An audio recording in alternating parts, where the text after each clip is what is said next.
할렐루야. 여호와의 종들아 찬양하라. 여호와의 이름을 찬양하라. 이제부터 영원까지 여호와의 이름을 찬송할지로다. 해 돋는 데서부터 해 지는 데까지 여호와의 이름이 찬양을 받으시리로다. 여호와는 모든 나라보다 높으시며 그의 영광은 하늘보다 높으시도다. 아멘. 하나님 아버지, 우리에게 하나님 같으신 분이 없는 것을 감사하나이다. 이제 아버지, 우리가 주님의 전을 찾아 예배하며 하나님을 사모할 수 있는 믿음도 허락하시고 우리의 생명과 우리의 인생을 붙잡아 주셔서 하나님의 자녀로 또 하나님 앞에 설 수 있도록 도우심을 감사하나이다.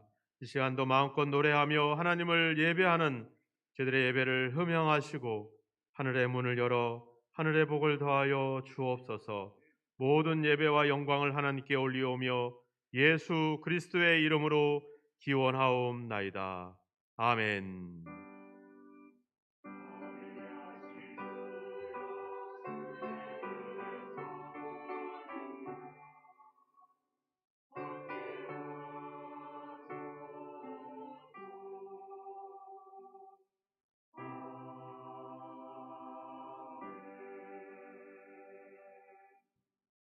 이제 다 함께 자리에서 일어나셔서 찬송 29장으로 영광 돌리겠습니다.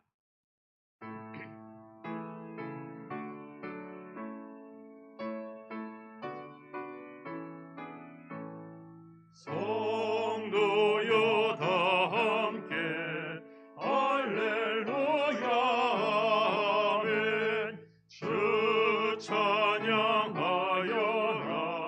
할렐루야 아멘. 주 보좌 앞에서 택하신 은혜를 다 찬송하여라 할렐루야 아멘. 만문을 열어라 할렐루야 아멘. 온 하늘 울려라 할렐루야 아멘. 인도자 되시며 친구가 되신 주 그 사랑 끝없다 할렐루야 아멘. 주 찬양하여라 할렐루야 아멘. 찬양은 끝없다 할렐루야 아멘. 거룩한 집에서 주은총 기리며 늘 찬송 부르자 할렐루야 아멘. 신앙 고백 드리겠습니다. 전능하사 천지를 만드신 하나님 아버지를 내가 믿사오며 그 외아들 우리 주 예수 그리스도를 믿사오니 이는 성녀로 잉태하사 동정녀 마리아에게 나시고 본디오 빌라도에게 고난을 받으사 십자가에 못 박혀 죽으시고 장사한 지 사흘 만에 죽은 자 가운데서 다시 살아나시며 하늘에 오르사 전능하신 하나님 우편에 앉아 계시다가 저리로서 산자와 죽은 자를 심판하러 오시리라. 성령을 믿사오며 거룩한 공예와 성도가 서로 교통하는 것과 죄를 사하여 주시는 것과 몸이 다시 사는 것과 영원히 사는 것을 믿사옵나이다. 아멘. 시편 16편 말씀을 교독하겠습니다. 교독 문제 10번입니다. 하나님이여 나를 지켜주소서. 내가 주께 피하나이다.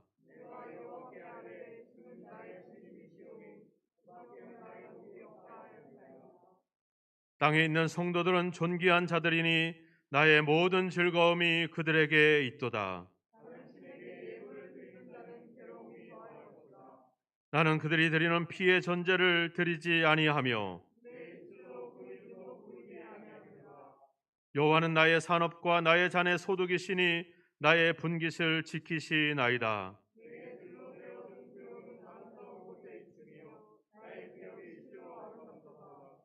나를 훈계하신 여호와를 송축할지라.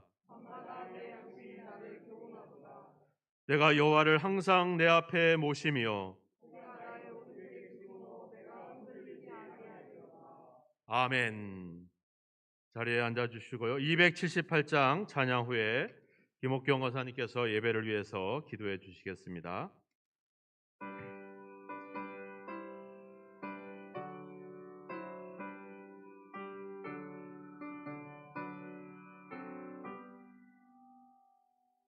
여러 해 동안 주 떠나 세상 연락을 즐기고 저 흉악한 죄에 빠져서 주 은혜를 잊었네.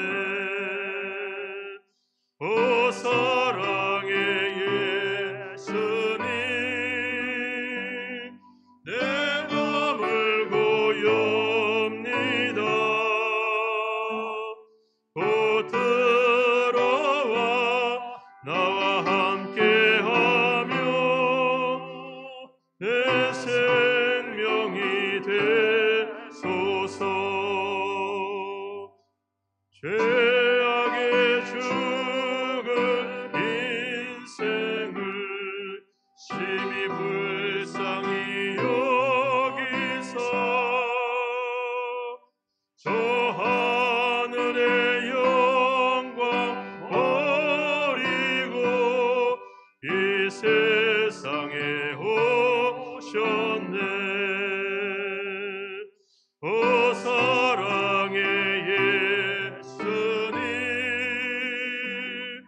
내 맘을 고엽니다.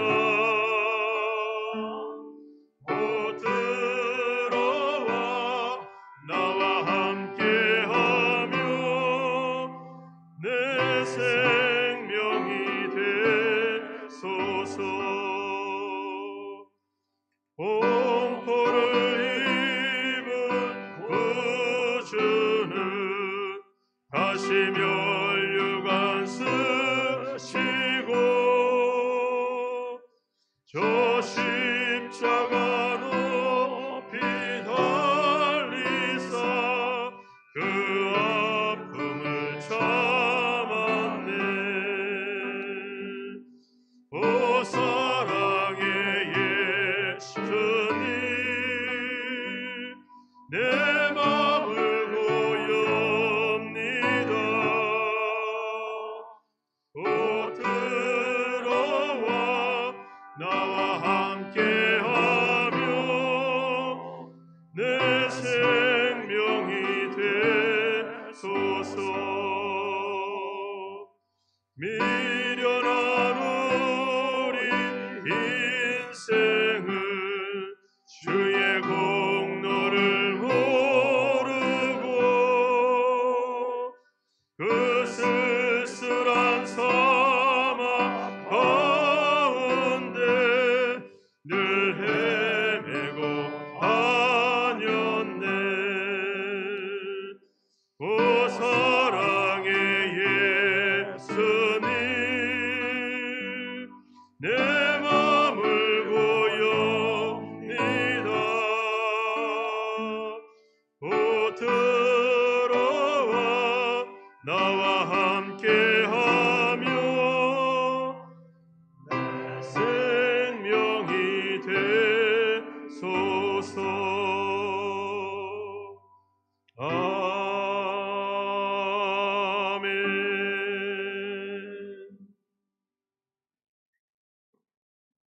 다 함께 기도하겠습니다.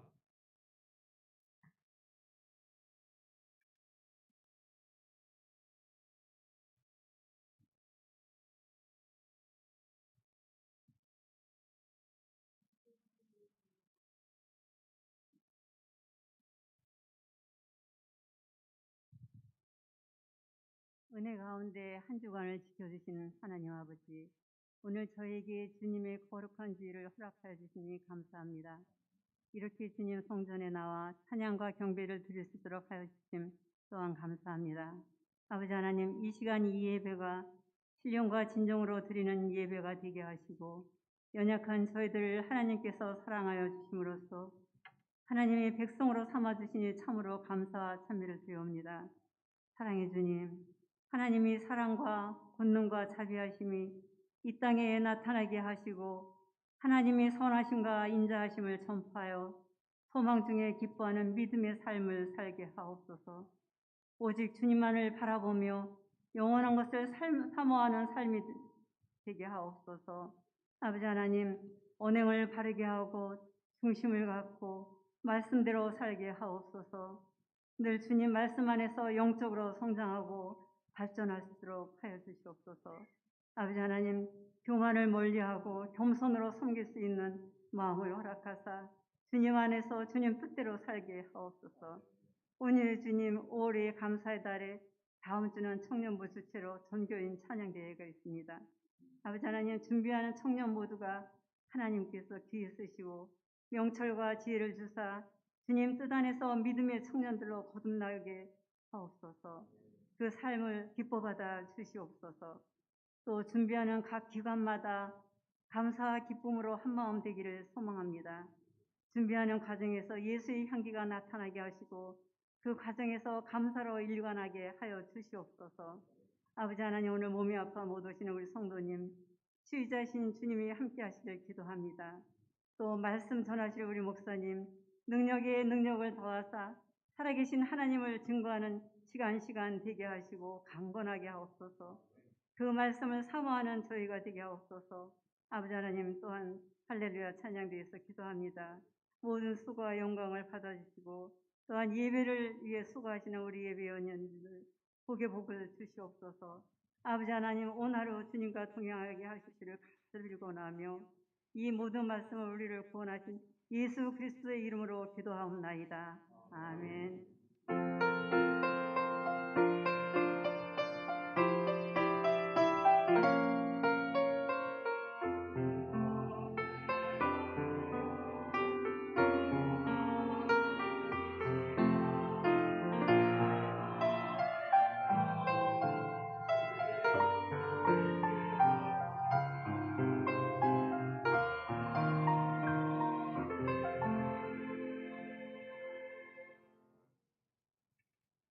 오늘 주일 하나님의 말씀을 보겠습니다. 누가복음 11장 1절입니다. 누가복음 11장 1절에서 13절 말씀 중에서 5절부터 말씀을 보겠습니다. 누가복음 11장 5절입니다. 또 이르시되 너희 중에 누가 벗이 있는데 밤중에 그에게 가서 말하기를 벗이여 떡 세 덩이를 내게 구워 주라. 내 벗이 여행 중에 내게 왔으나 내가 먹일 것이 없노라 하면 그가 안에서 대답하여 이르되 나를 괴롭게 하지 말라. 문이 이미 닫혔고 아이들이 나와 함께 침실에 누웠으니 일어나 내게 줄 수가 없노라 하겠느냐. 내가 너희에게 말하노니 비록 보탬으로 인하여서는 일어나서 주지 아니할지라도 그 간청함을 인하여 일어나 그 요구대로 주리라. 내가 또 너희에게 이르노니 구하라 그러면 너희에게 주실 것이요 찾으라 그러면 찾아낼 것이요 문을 두드리라 그러면 너희에게 열릴 것이니 구하는 이마다 받을 것이요 찾는 이가 찾아낼 것이요 두드리는 이에게 열릴 것이니라. 너희 중에 아버지 된 자로서 누가 아들이 생선을 달라 하는데 생선 대신에 뱀을 주며 알을 달라 하는데 전갈을 주겠느냐.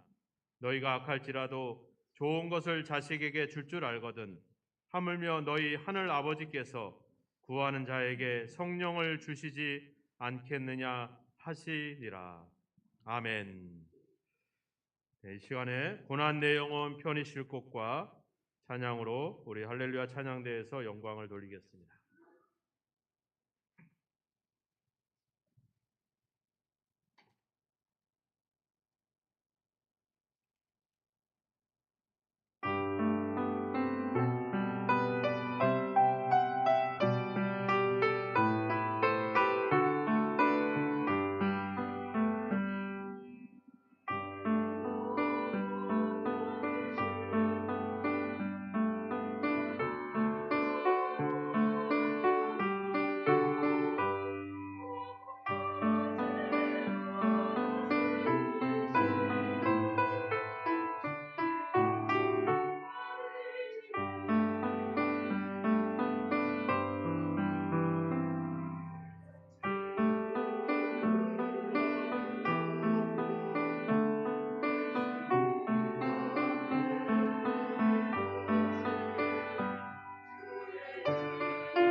우리가 살아가면서 우리가 어디에 관심을 두느냐, 또 어디에 초점을 맞추냐에 따라서 우리 인생의 방향, 또 우리 삶의 내용들이 달라지게 됩니다. 우리의 믿음도 동일합니다. 우리가 어디에 초점을 맞추고 있느냐에 따라서 우리가 믿음의 내용도 달라지게 되고, 또 마치 이 성경을 보는 눈도 달라질 수밖에 없다라고 하는 겁니다. 우리의 믿음의 시선, 우리의 믿음의 방향은 오직 하나님을 향해야 될 줄로 믿습니다. 우리가 그래서 성경을 볼 때에도 성경에서 나에게 뭐라고 말씀하시고 있는가라기는 시선보다도 성경에서 하나님은 어떤 말씀을 하고 계시고, 그분은 우리에게 어떤 것들을 보여주고 계시고 행동하고 계시는가 하는 것들을 우리가 발견하는 것들이 상당히 중요합니다. 오늘 말씀은 여러분들이 신앙생활하면서 많이 들었던 내용입니다. 어떤 친구가 밤중에 손님이 왔는데 대접할 것이 없어가지고 이웃집 친구 집에 가서 떡을 몇 개 구하는 그 내용, 그런 어떤 실제적인 사실보다는 비유를 통해서 우리가 하나님께 어떻게 다가가야 될 것인가, 기도한다는 것은 어떤 것을 의미하는가, 이런 것들을 우리가 보통 이 말씀을 통해서 교훈을 받습니다. 이 비유의 핵심은 어떤 결론은 8절에 나와 있습니다. 이미 8절에 보시면 내가 너희에게 말하노니 비록 벗됨으로 인하여는 일어나서 주지 아니할지라도 그 간청함을 인하여 일어나 그 요구대로 주리라. 그래서 우리가 내용을 보면 핵심 단어가 하나가 나옵니다. 바로 뭡니까? 간청함을 인하여, 이렇게 나오게 되죠. 그래서 표준 세번역에도 이 부분을 아주 쉽게 번역을 합니다. 귀찮게 졸라대면 마침내 줄 것이다, 이렇게 번역을 하고 있죠. 또 우리가 10절에도 가보면 9절에 보면 구하라, 찾으라, 두드리라. 그러니까 뭔가 포기하지 않고 끈질기게 끝까지 뭔가를 하는 그런 형태의 그런 어떤 내용들을 여기서 이야기하고 있죠. 그죠? 우리가 영어 성경에도 가보면 이 간청함을 위한다. 옛날 성경에는 이제 강청이라고 표현되어 있어요. persistence라고 표현을 씁니다. 즉 고집을 부리다, 끈덕지다, 이렇게 표현을 하고 있죠. 우리가 하나님께 기도할 때 끈질기게, 끈덕지게, 고집을 부리면서 끝까지 기도하면 어떻게 한다? 기도를 들어주신다. 이게 이제 우리가 그동안 이 말씀을 통해서 보아왔던 그런 해석이었습니다. 자, 초점이 누구한테 가 있어요? 사람에게 가 있죠. 그죠? 강청하고 끈질기게 뭔가 달라고 요구하고 있는 그 사람에게 초점이 가 있다라고 하는 사실입니다. 그런데 여기서 이야기는 이 간청한다는 이 표현은 헬라어 말로는 텐 아이데이안 아우투라고 합니다. 즉 수치를 피하기 위해서, 이렇게 번역을 하고 있죠. 근데 그 수치가 과연 누구의 수치냐 하는 이제 그런 문제가 우리가 여기서 이제 대두가 되게 됩니다. 근데 우리가 성경을 볼 때 이제 지금 2020년, 22년 우리가 5월 22일 우리가 살고 있는 이 시점에서 성경을 보는 것도 필요하겠지만, 성경에서 이야기하고 있는 것들을 잘 이해하기 위해서는 이 성경이 쓰여졌던 그 당시의 상황, 그 당시에 이 유대인들의 삶, 이런 것들을 우리가 배경을 살펴보는 것이 상당히 중요합니다. 우리나라도 이제 불과 이런 많은 시대적인 변화가 있었지만, 제가 어릴 적에, 그러니까 한 4, 50년 전만 해도 시골에서는 동네에서 무슨 일이 벌어지면 같이 모여서 음식을 만들고 또 같이 고통을 나누고 일도 같이 품앗이를 하면서 그렇게 정을 나누면서 살아왔어요. 근데 지금의 그 농촌이나 우리의 풍경은 전혀 그렇지 않죠. 그러니까 시대가 변함에 따라서 우리가 그 시대에 발맞추어서 성경을 보는 것이 아니라 그 당시의 배경으로서 우리가 성경을 보는 것이 필요한데, 유대인들도 거의 비슷했습니다.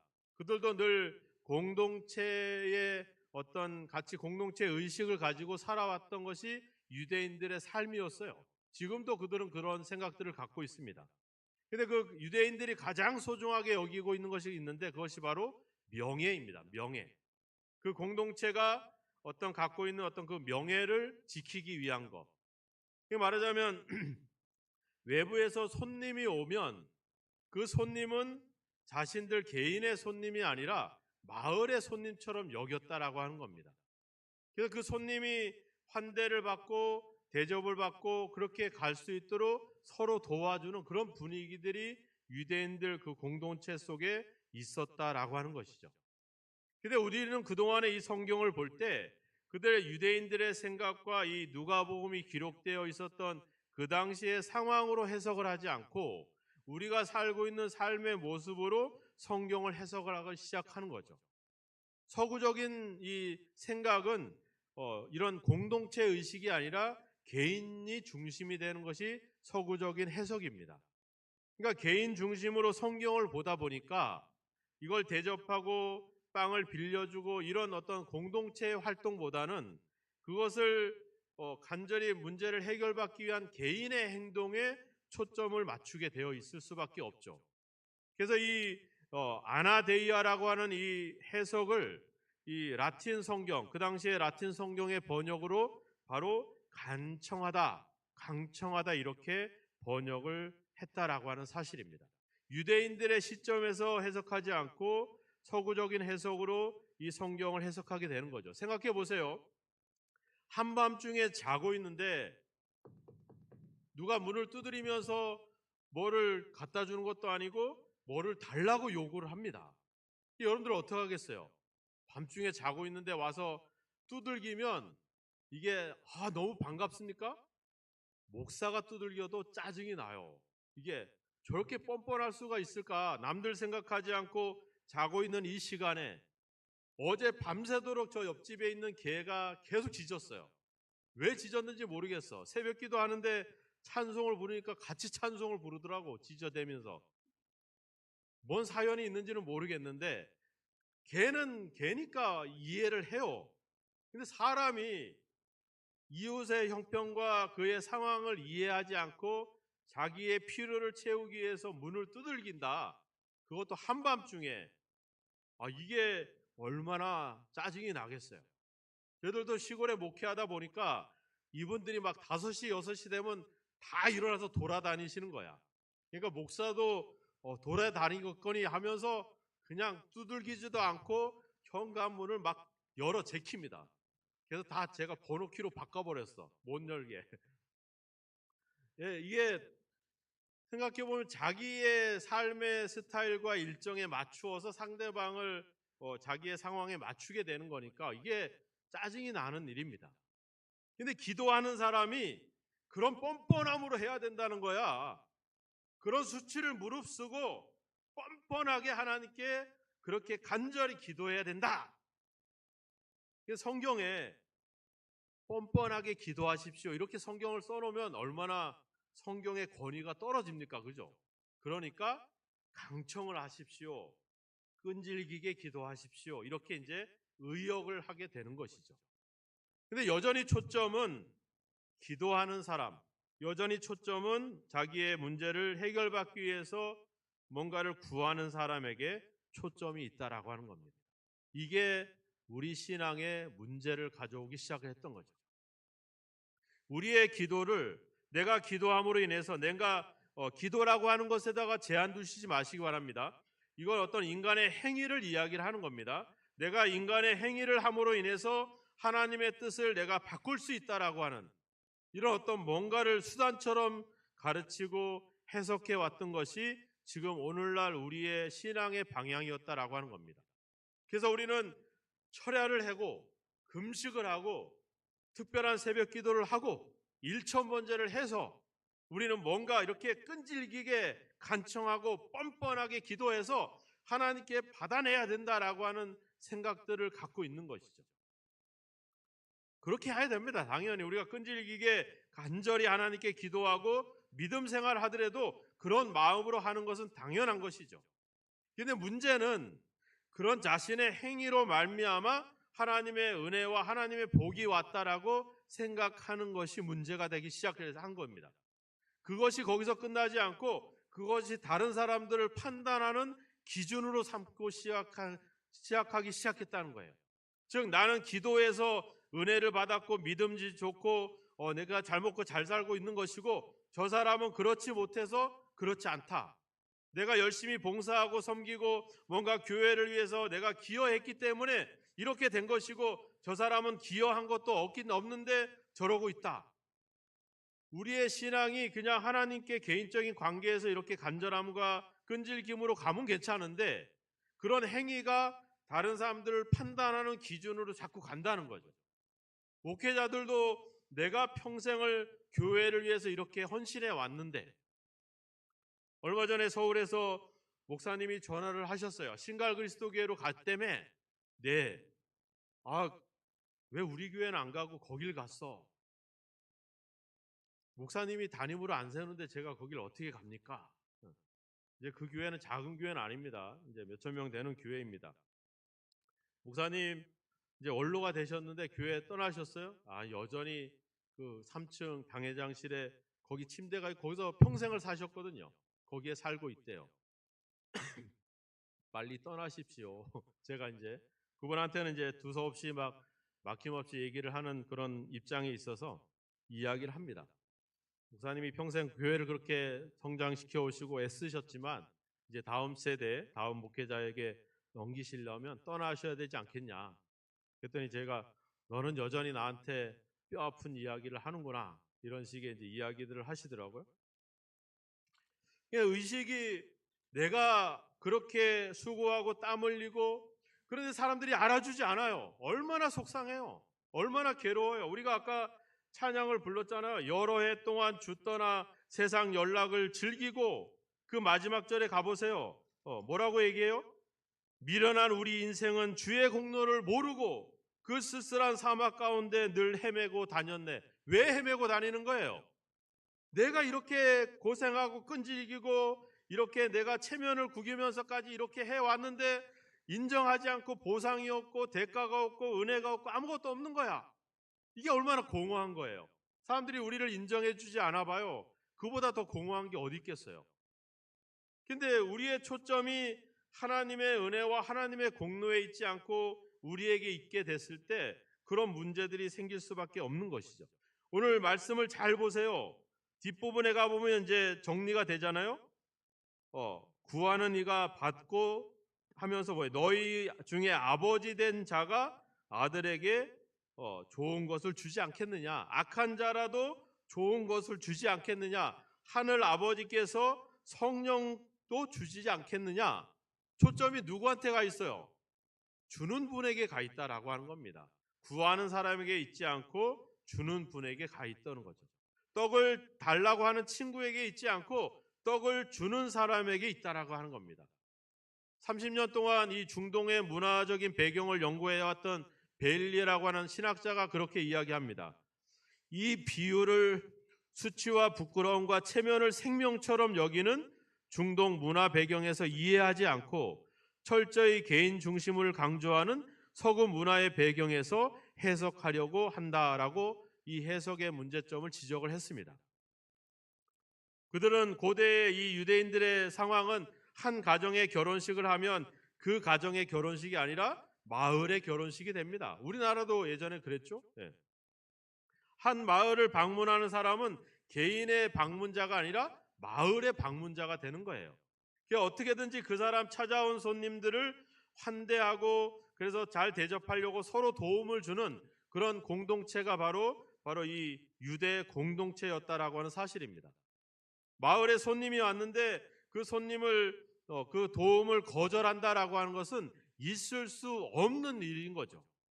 이 친구가 그 밤에 그 친구에게 찾아가서 떡을 달라고 하면 당연히 손님을 위해서 내주는 그것을 거절하는 일을 상상할 수 없는 그런 문화와 상황이 그 당시의 유대의 상황이었다라고 하는 겁니다. 그때 당시에 유대인들은 떡을 만들 때 가난했기 때문에 대부분 어떤 집에 모여서 떡을 만듭니다. 그리고 그 다음 날은 다른 집에 가서 또 모여서 떡을 만들고 그러다 보니까 오늘 어느 집에 떡이 많은지를 다 알고 있어요. 그러면 이제 손님이 왔으니까 가서 좀 달라고 하면 우리 문화로는 신뢰가 되지만 이 유대 문화에서는 거절을 할 수가 없는 겁니다. 거절당할 거다, 빵을 안 줄 거다라고 하는 상상을 할 수 없는 문화가 그 당시의 문화였다라고 하는 거예요. 또 그 당시에 이 여행하는 사람이라든지 이동하는 사람들은 뭐 중간에 뭐 휴게소가 있거나 이런 것이 아니기 때문에 출발해서 도착해야지 뭐 끼니를 해결하거나 잠자리를 해결할 수밖에 없어요. 그러니까 어떨 때는 늦을 수도 있고 밤중이 될 수도 있죠. 그래서 중요한 거는 그 사람이 밤중에 왔느냐 낮에 왔느냐가 중요한 게 아니라 손님으로 왔기 때문에 어떻게든 대접을 해야 되는 것이 그 당시의 일반적인 상식이었고 통념이었다는 거죠. 그래서 그 사람이 어려움을 당하면 다른 사람들이 도와서 이 사람이 대접을 잘 받고 가는 거, 이것이 그 당시에 그 동네 그 지역 사람들의 명예였고 그들의 자존심이었다고 하는 사실입니다. 자, 솔직히 보세요. 밤중에 와서 떡을 달라고 하는 사람이 뭐라고 그랬어요? 벗이여 떡 세 덩이를 내게 빌려주십시오. 주십시오. 내 벗이 여행 중에 내게 왔으나 내가 먹일 것이 없습니다. 자, 요 내용에서 막 쫄라대고 다구치고 이거 볼 수 있어요? 그런 분위기 전혀 없죠, 그죠? 강청하는 분위기가 전혀 없습니다. 문을 두드리고 야 빨리 일어나, 빨리 내 손님 대접할 수 있게 내놔, 다구치고 야단치고 소란을 피운 상황이 전혀 없습니다. 뭐야, 그냥 내가 그게 필요하니까 좀 줘. 지금 이런 상황이에요. 또 7절에 가보세요. 그가 안에서 대답하여 이르되 나를 괴롭게 하지 말라. 문이 이미 닫혔고 아이들이 나와 함께 침실에 누웠으니 일어나 내게 줄 수가 없노라 라고 말했어요? 아니에요, 그죠? 그렇게 하겠느냐? 너희라면, 이 말씀을 시작할 때 뭐라 했어요? 누가, 너희 중에 누가, 이렇게 이야기하잖아요, 그죠? 예수님이 이야기를 하면서 우리를 그 비유로 초청을 하고 있어요. 그럼 너라고 하면 나 자고 있고 우리 아이들도 자고 있는데 줄 수 없어 라고 거절하고 말할 수 있겠어? 라고 물어보는 거예요, 지금 예수님이. 그럴 수가 있다 없다? 없다는 거죠. 아니오라고 대답할 수 있는 사람이 없다라고 하는 겁니다. 이게 그 당시, 그러니까 당연히 달라고 하면 주는 거, 요청하면 친구가 알아서 다 해결해 줄 것이라고 하는 그러한 믿음과 신뢰와 관계가 그들 속에 있었기 때문에 그들은 굳이 가서 문을 두들기고 야단법석을 떨지 않아도 당연히 줄 것이라는 생각을 가지고 있었다는 거죠. 거절당할 것이라는 상상은 할 수도 없었다라고 하는 겁니다. 자, 이것이 바로 이제 하나님과 우리의 관계에 대한 이야기를 하고 있는 겁니다. 우리의 초점은 뭔가 필요를 위해서 달라고 하는 사람에게 있어서는 안 되는 거죠. 비유에 우리가 뒤에 결론에도 가보면 알지만 뭔가를 주는 사람에게 초점이 있습니다. 아버지에게 초점이 있죠. 아버지 된 자가 생선을 달라고 하면 뱀을 주고 알을 달라고 하면 전갈을 주겠느냐. 심지어 아주 악한 아버지도 좋은 것을 자식에게 줄 줄 알거든. 누가? 하늘 아버지가. 누구예요? 하나님이시죠. 그분이 누구예요? 우리의 아버지예요. 아버지가 주시지 않겠냐? 뭐까지 주겠다는 거예요? 성령을 주지 않겠느냐? 성령이 뭐예요? 그냥 하나님이 뭐 여러 개 있는 것 중에 야 하나 가져가, 이게 아니죠. 하나님의 영입니다. 그게 뭐를 준다는 거예요? 하나님 자신을 준다는 거예요, 우리에게. 왜 주는 거예요? 왜? 우리가 간청했기 때문에? 끈질기게 고집을 부리고 매달렸기 때문에? 아니죠. 뭐예요? 안 주면 누가 수치를 당하는 거예요? 이 친구에게 손님이 왔는데 떡을 안 빌려주면 누가 수치를 당하는 거예요? 안 빌려주는 사람이 수치를 당하는 겁니다. 동네에 그 상식이 있고 서로 명예가 있는데 그걸 더럽히고 있는, 자고 있다고 이제 일어날 수 없다고 거절한 그 사람이 수치를 당하고 뻔뻔함을 당하는 거예요. 여기서 이야기하잖아요. 일어나 주지 아니할지라도 그 간천함을 인하여, 이 표현은 그 사람이 당할 그 수치와 그 부끄러움을 당하지 않기 위해서 준다는 거죠. 우리 아이들이 뭔가 자기가 원하는 것을 안 주면 막 땡깡을 부려요. 그죠? 막 마트고 뭐 이런 데서 막 그냥 나뒹굴면서 사달라고 막 땡깡을 부려요. 그럼 여러분들이 가가지고 요놈아 왜 엄마 아빠 얘기도 안 들어 빨리 일어나 야단치지 않죠. 여러분들은 누구를 봐요? 그때 그 아이의 부모를 봅니다. 왜? 빨리 정리 좀 하지. 사두든지 야단을 치든지 데려가든지 빨리 정리를 하지 왜 얘를 내버려 두냐 이렇게 생각하죠. 누가 체면을 구기는 거예요? 그 부모가 체면을 구기는 겁니다. 어제 저희 아이들이 늦게 와서 이제 안경 맞추고 순두부를 좀 사 먹는다고 저 기흥구청 앞에 갔는데 아이들이 막 떠드는 거예요. 옆에서 막. 근데 아이들이 눈에 들어오지 않고 누가 눈에 들어와? 그 아이들을 방치하고 있는 부모가 눈에 들어오는 거죠. 누가 체면을 구기는 거예요? 부모가 체면을 구기는 겁니다. 우리가 간청하고 우리가 기도했는데 그거는 우리가 당연히 해야 될 자세죠. 그런데 그걸 응답하지 않으면 누가 체면이 구기는 거야? 하나님이 구기는 거죠. 이스라엘 백성들이 송아지를 만들어 놓고 절하고 춤추고 놀 때 하나님이 화가 나가지고 내가 이 인간들을 전부 다 죽이고 모세로 새로운 민족을 이루겠다. 그럴 때 모세가 뭐라 했어요?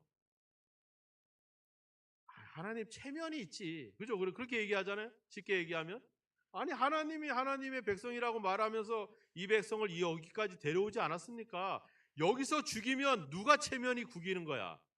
하나님이 구겨지는 겁니다. 얘들은 지가 죄를 졌으니까 지 죄대로 죽는 거지만 하나님이 책임이 구겨지는 거예요. 자기 백성을 광야로 이끌어서 거기서 죽여버리면 하나님의 그 명예가 깎이는 거죠. 안 됩니다. 그러니까 하나님이 바로 뜻을 접으시게 되는 것이죠. 초점은 하나님께 있다라고 하는 겁니다.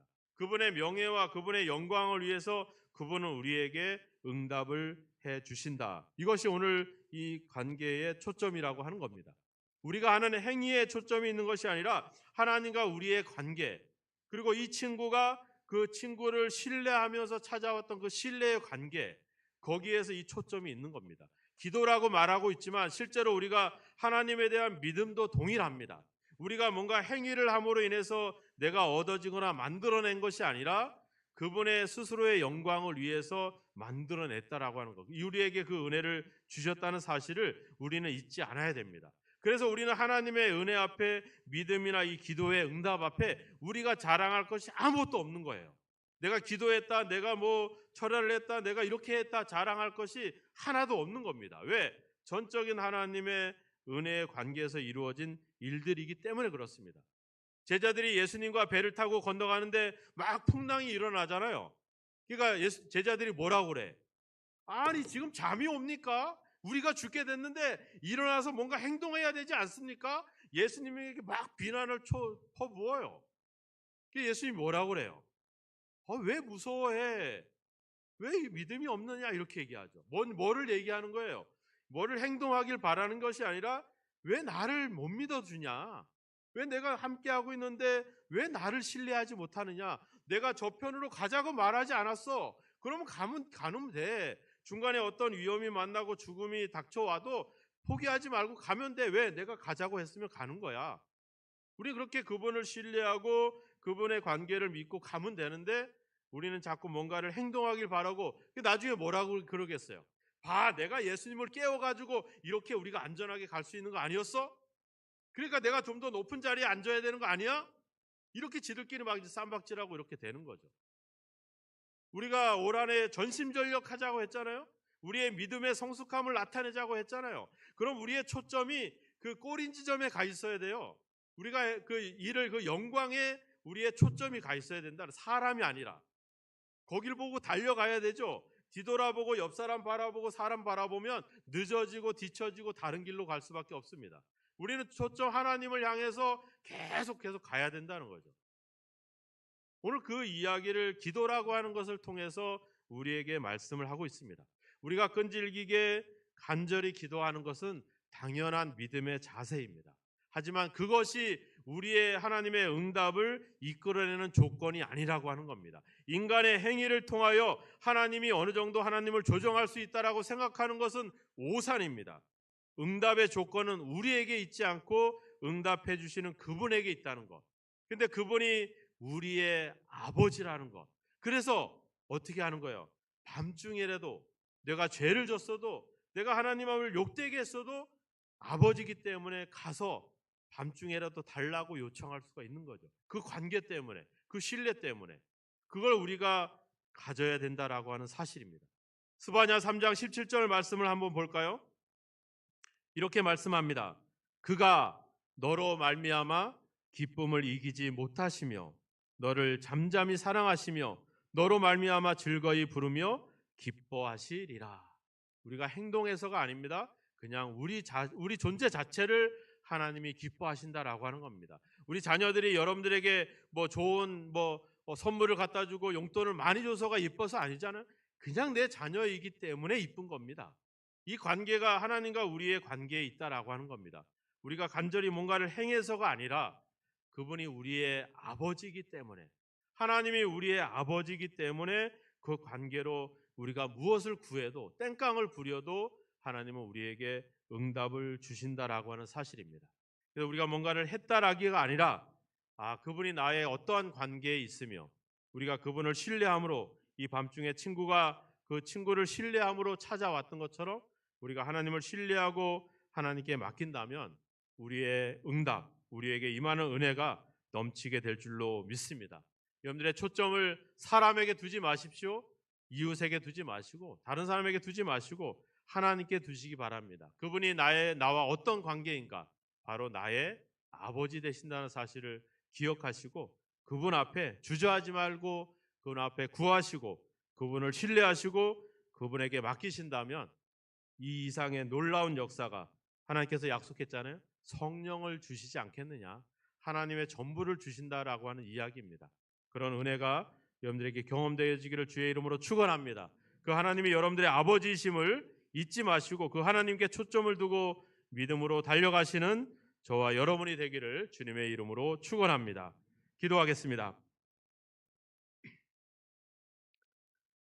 함께 기도합시다. 내가 하나님을 바라보지 못하고 사람을 바라보고 내가 행했던 행위를 바라보고 그런 것들을 이야기했던 우리의 모습을 내려놓고 이제 우리 아버지이신 하나님, 밤중에라도 또 우리가 땡깡을 부려도 다 들어주시고자 준비되어 하고 계시는 우리의 아버지 하나님을 향해서 그분을 바라보고 그분을 신뢰하고 그분께 맡기면서 살아가는 믿음이 되게 해달라고 함께 기도하는 시간을 갖겠습니다. 기도하겠습니다. 하나님 아버지 감사합니다.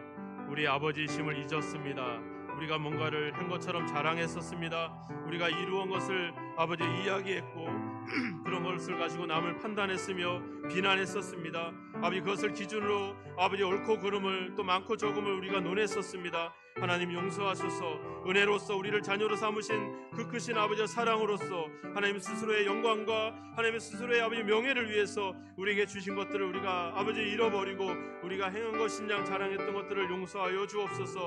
이제 하나님을 바라보기를 원합니다. 우리에게 아버지 주여 준비되시고 언제든지 주시고자 아버지 열려져 있는 아버지 주 주님을 향해서 우리가 날마다 다가가기를 원합니다. 밤중에라도 다가가기를 원합니다. 우리가 아버지 한 죄악 가운데 있을지라도 다가가기를 원합니다. 하나님의 영광을 가리고 하나님의 뜻을 불순종하며 하나님의 명예를 실추했던 아버지 우리의 모습일지라도 우리의 아버지신 주님께 다가가기를 원합니다. 우리의 연약함을 고백하고 아버지 주님께서 반드시 주시고 있다는 아버지 그 약속과 아버지 그 신뢰를 가지고 하나님을 바라보기를 원합니다. 하나님께 초점을 두고 나아가기를 원합니다. 주님 아버지 우리의 믿음과 우리의 신앙의 방향들을 잡고 나아갈 수 있도록 우리를 인도하여 주시옵소서. 우리의 행위들을 우리의 아버지 주여 공로를 내려놓게 하시고 아버지 주여 우리는 아버지 주여 하나님의 공로를 잊지 않게 하시며 하나님의 은혜를 잊지 않고 아버지신 주님 앞에 날마다 나아갈 수 있는 우리의 믿음과 삶이 되도록 하나님 우리를 이끌어 주시고 함께하여 주옵소서. 그런 변화와 그런 아버지 주여 우리의 시선이 새로워질 수 있도록 성령이 우리를 도우시고 함께 하시기를 원하고 소망합니다. 주여 도우시고 인도하여 주옵소서. 하나님 우리의 초점이 사람에게 있었음을 고백합니다. 우리의 신앙의 초점이 우리가 그동안에 해왔던 공로와 행위에 있었음을 고백합니다. 그것으로 판단하고 그것으로 우리를 주장해왔던 것들을 용서하여 주옵소서.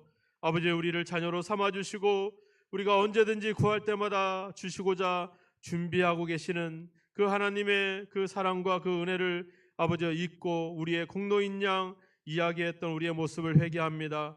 이제 아버지 우리의 믿음과 우리의 삶의 모든 초점을 하나님께 맞추기를 원합니다. 그분을 신뢰하기를 원합니다. 그분을 끝까지 믿고 살아가기를 주여 소망합니다. 세상을 바라보지 않게 하시고 사람을 바라보지 않게 하시며 우리 자신도 바라보지 않게 하시고 오직 하나님의 약속과 우리의 아버지 되신 하나님과의 관계를 신뢰하며 그 믿음으로 살아가는 저희들로 인도하시고 함께 하옵소서. 예수 그리스도의 이름으로 기도하옵나이다.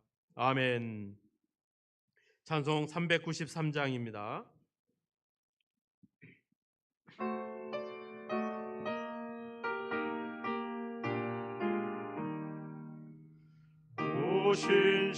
신실하신 주 내 아버지여 늘 함께 계시니 두려움없네.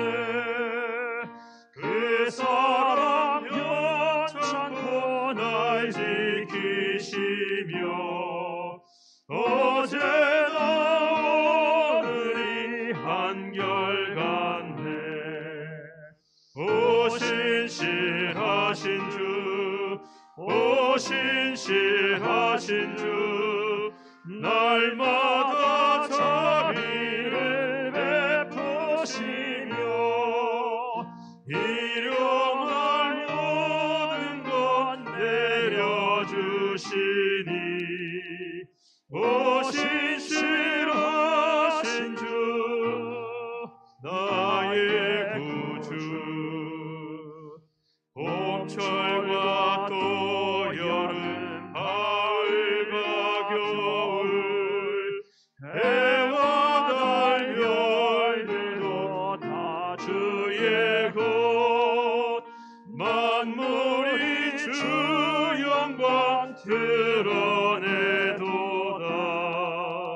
신실한 주 사랑 나타내네. 오 신실하신 주, 오 신실하신 주, 날마다 자비를 베푸시며 일용할 모든 것 내려주시니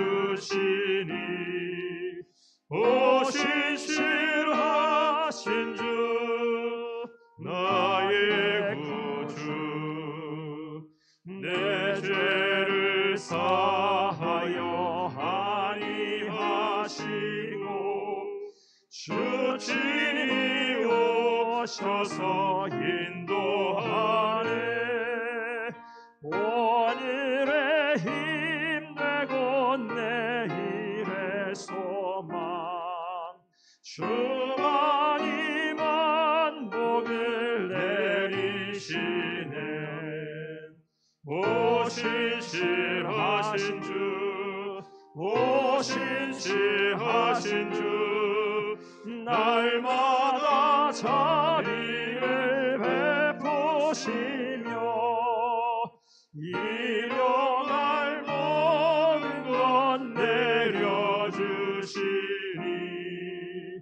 오 신실하신 주, 나의 구주. 기도하겠습니다. 하나님, 우리가 생각하는 것이나 우리가 구하는 것이나 우리가 상상하는 것 그 이상으로 우리의 필요를 채우시고 준비하고 계셔서 은혜를 아버지 부어주시고자 아버지 우리를 향하시는 하나님의 그 놀라우신 사랑과 은혜를 진심으로 감사합니다. 우리는 어린아이와 같이 하나님 아버지 늘 그렇게 우리의 중심이 돼서 우리가 행한 일들을 자랑하고 이야기해 왔었습니다. 하지만 이 시간에 다시 한번 말씀을 듣고 우리의 인생을, 우리의 삶의 방향을 하나님께 맞추고 또 우리에게 은혜로 주시고자 하는 그 하나님을 신뢰하면서 살아가기를 소망합니다. 그 아버지 헌신의 마음을 담아서 주님 앞에 이 예물을 드립니다. 우리 성도들의 땀과 수고와 생명을 하나님께 드립니다. 하나님께서 이것을 받으셔서 주의 영광과 주의 명예와 주의 뜻을 이루는 일에 사용하여 주시고 우리 성도들로 하여금 이 땅에서 하나님의 자녀답게 하나님을 아버지로 모신 자로서의 삶을 충만하게 살아갈 수 있도록 모든 필요를 채우시고 아버지 모든 필요를 넉넉하게 채우시기를 간절히 원하고 소망합니다. 세상이 혼돈하고 세상이 어지럽습니다. 세상의 상황을 바라보지 않게 하시고 우리가 삶을 살아왔던 삶의 방향 모습들을 돌아보지 않게 하시고 이제 우리에게 약속하신 하나님의 그 놀라우신 은혜와 우리를 하나님의 나라를 유업으로 주시겠다라고 약속하시는 그 약속을 향해서 날마다 나아가게 하셔서 나머지는 하나님이 다 아시고 채우시는 놀라운 은혜를 경험할 수 있도록 우리 성도들의 삶을 복주시고 은혜로 함께하여 주옵소서. 때로는 아버지 건강과 또 삶의 문제를 가지고 밤중에라도 또 아버지 여러 가지 부족한 가운데라도 하나님께 구하고 하나님을 찾고 하나님을 믿고 나아갈 때 하나님 약속대로 응답해 주시고 성령까지 주시겠다라고 하시는 하나님의 그 놀라우신 은혜를 우리 삶 속에서 경험할 수 있도록 복의 복을 더하여 주시옵소서. 그래서 우리가 모든 것이 하나님의 은혜였다고 자랑하며 영광을 돌리는 멋진 믿음의 삶을 살아갈 수 있도록 성령으로 인도하여 주옵소서. 예수 그리스도의 이름으로 축복하며 기도하옵나이다. 아멘.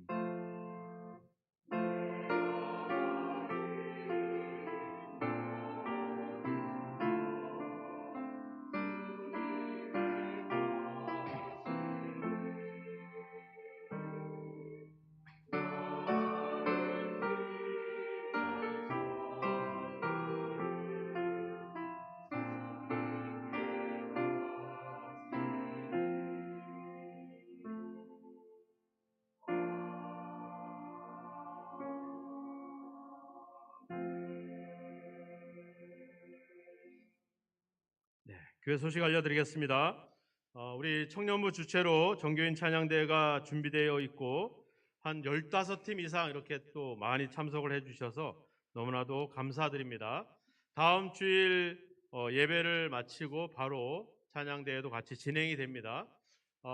가끔 점심 걱정하시는 분도 있는데 걱정하지 마시고 다 준비가 되어 있으니까 걱정하지 마시고 함께 찬양하면서 어떻게 찬양하나 보지 마시고 함께 찬양하면서 노래하면서 하나님께 영광이 될 수 있는 시간이 되도록 많이 참석해 주시고 함께 해 주시면 감사하겠습니다. 혹시 참가곡이 변경이 되신 분들은 우리 청년들에게 알려주셔서 반주나 여러 가지 일들을 잘 준비할 수 있도록 협력해 주시면 감사하겠고 그날 참석하시는 분들에게도 여러 가지 준비가 되어 있으니까 모두 함께 자리를 참석해 주시면 감사하겠습니다. 그리고 그래서 오늘 예배 마치면 바로 가지 마시고 선교회별로나 구역별로나 가정별로 연습을 좀 하시고 저희 교회가 너무 좋은 것이 공간이 너무 많아요. 뭐 좀 부끄러우면 저 옥상 가서 해도 되니까 준비를 좀 하시고 이렇게 해서 하시고 나서 가셨으면 좋겠습니다. 오늘 예배 후에 임시 당회가 있습니다. 중요한 내용들을 좀 함께 나눌 내용이 있으니까 우리 장로님들은 또 함께 참석해 주시면 고맙겠습니다. 지난주에 우리 경인지방의 원례를 교회에서 진행을 했습니다. 함께 봉사해 주신 많은 분들에게 다시 한번 감사를 드립니다. 그리고 5월 달이 이제 종합소득세 신고 달인데 작년에 헌금하신 분들 중에 기부금 영수증이 필요하신 분들은 신청하시면 바로 발급하도록 그렇게 진행하도록 하겠습니다. 네, 이제 다 함께 일어나셔서 383장 찬양 드리고 축도로서 예배를 폐하겠습니다.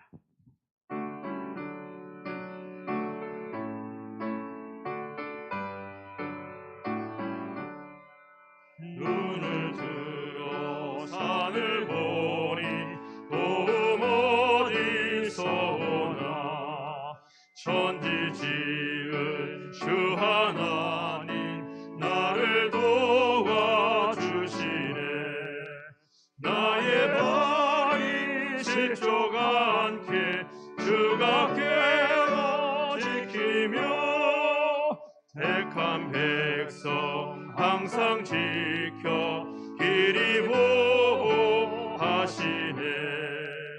도우시는 하나님이 내게 그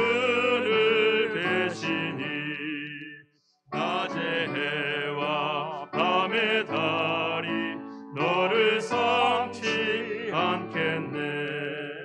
내게 말을 주지 않고 오늘 보하시며 너의 주리 지금부터 영영 인도하시리. 아멘.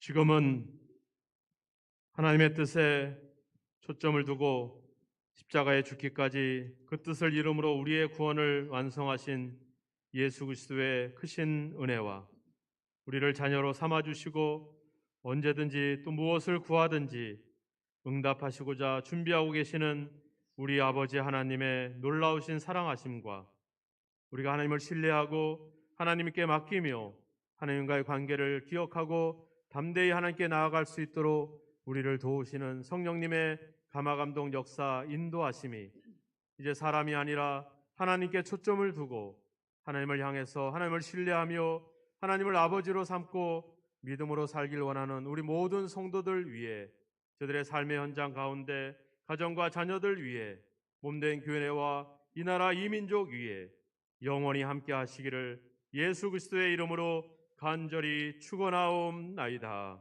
아멘.